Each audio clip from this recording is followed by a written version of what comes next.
bahas tentang horor dan misteri. Halo, assalamualaikum. Terima kasih buat kalian yang udah klik video ini. Oke, lanjut ke ceritanya ya. Jadi di cerita ini aku mau share tentang pengalaman seorang supir bis bersama kernetnya. Jadi dia ini nganter penumpang dari daerah Jambi menuju ke Medan. Nah, di situ mereka bakal ngelewatin jembatan yang namanya Jembatan Asem, dimana Jembatan Asem itu kayak terkenal sering terjadi kecelakaan. Kenapa? Jadi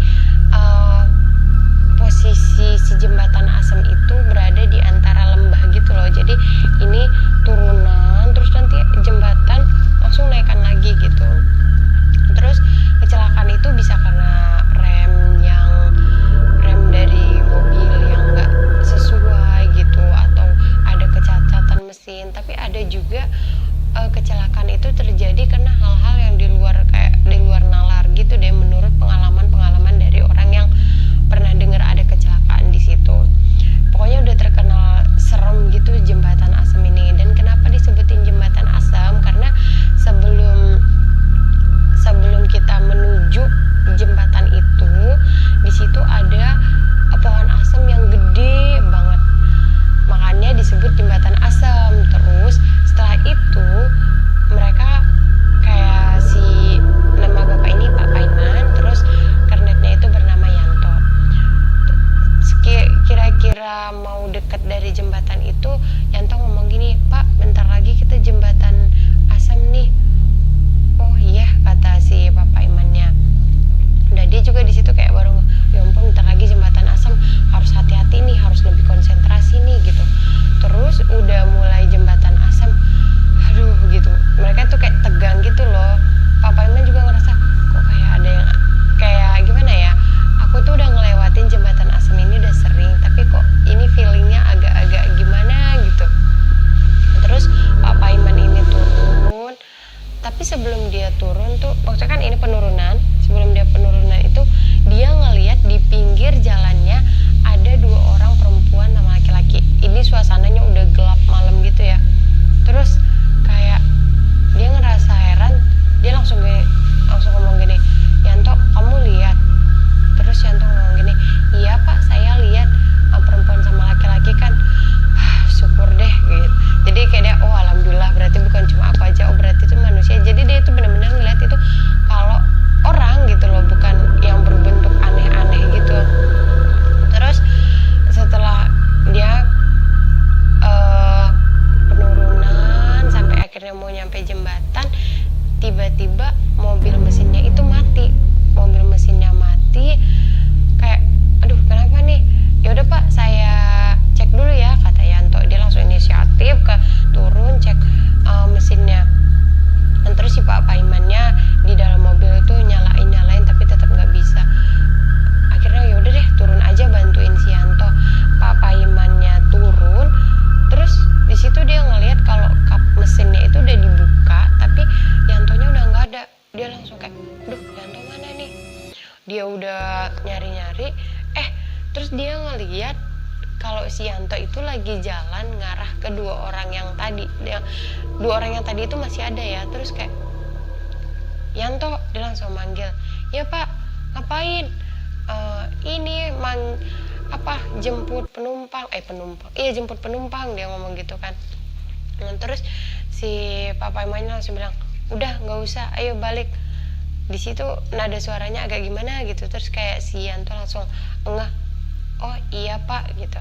Mereka pergi, maksudnya si Yanto pergi menuju Pak Paiman ini. Terus dia ngebenerin lagi, dia ngelihat mesinnya nggak ada yang rusak Pak. Yaudah kalau gitu kamu tunggu sini, saya nyalain dulu ya, kamu lihat gitu. Nah, terus si Pak Paimannya ini kayak penasaran gitu loh, mau ngeliat 2 orang yang tadi. Pas senternya diarahin ke 2 orang yang berdiri itu udah nggak ada lagi. Terus kayak diem, si Yanto juga engah, Pak Paimannya juga engah. Terus kayak yaudah saya nyalain ininya dulu ya, mobilnya, kamu di sini sini dulu, nanti kalau seandainya bisa nyala kamu langsung ke depan, kata Pak Paiman. Di situ Yanto bilang oke Pak gitu. Terus kayak pas aku dengar ceritanya nih, Yantonya ini berani banget ya. Pertama dia mau nemuin dua orang yang tadi itu, terus yang kedua dia mau, udah jelas-jelas orang tadi hilang, terus dia mau gitu loh nunggu di luar, nunggu Pak Paimannya nyalain mobil. Dan setelah Pak Paiman nyalain mobil, mobilnya langsung nyala gitu, kayak nggak ada kerusakan atau bensin habis atau gimana. Terus nggak berapa lama Yanto langsung masuk. Udah mereka di perjalanan diem aja gitu, kayak masih ngerasa tegang abis ada kejadian tadi. Si Pak Paimannya ngeliat ke arah belakang gitu kan, terus kayak masih gelap, dan dia itu heran kenapa penumpang mulai dari mereka tiba-tiba mati, maksudnya mesinnya mati, terus mereka udah agak lama juga kan ngebenerin itu mesin, nggak ada satu orang pun yang bangun, kayak bener-bener terlelap gitu, kayak nyenyak banget bobonya. Terus mereka jalan, udah agak ketemu perkampungan, si Yanto beraniin diri ngomong gini, Pak ada penumpang baru. Lah itu dia tuh ngebisikin gitu loh, kayak gemeteran, tapi dia ngebisikin ke Pak Paiman. Terus Pak Paiman, lah naik di mana gitu. Terus diem aja, si Yantonya diem. Terus kamu nyalain lampu belakang Yanto, kata si bapak. Bapak yakin, kata Yanto. Yakin.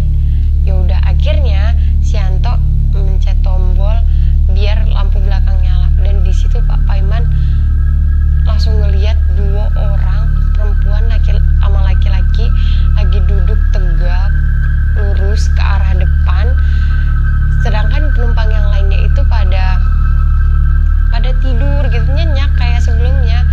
Terus Pak Paiman ingat banget sebelum dia waktu masih di jembatan itu, pokoknya dia tuh udah sering gitu loh ngelihat ke arah belakang, dan udah tahu, udah mastiin kalau di belakang itu nggak ada orang gitu. Akhirnya mereka udah masuk ke perkampungan gitu.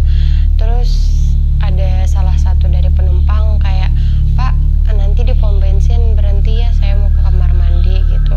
Dan kebetulannya si Pak Paiman ini juga merasa kayak, oh ya kayaknya harus istirahat dulu deh gitu.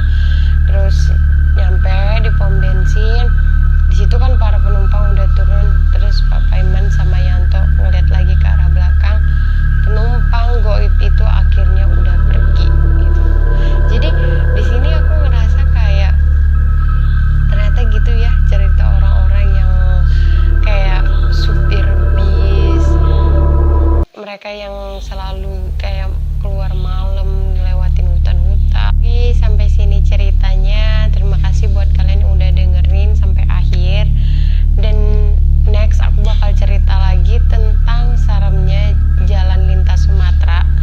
Masih ada beberapa cerita lagi, dan di situ tuh yang kayak ngegambarin gimana sih gitu banyaknya hal-hal yang kayak mistis-mistis di jalan itu gitu. Yaudah, sampai di sini. See you di video-video selanjutnya. Jangan lupa subscribe dan nyalain loncengnya.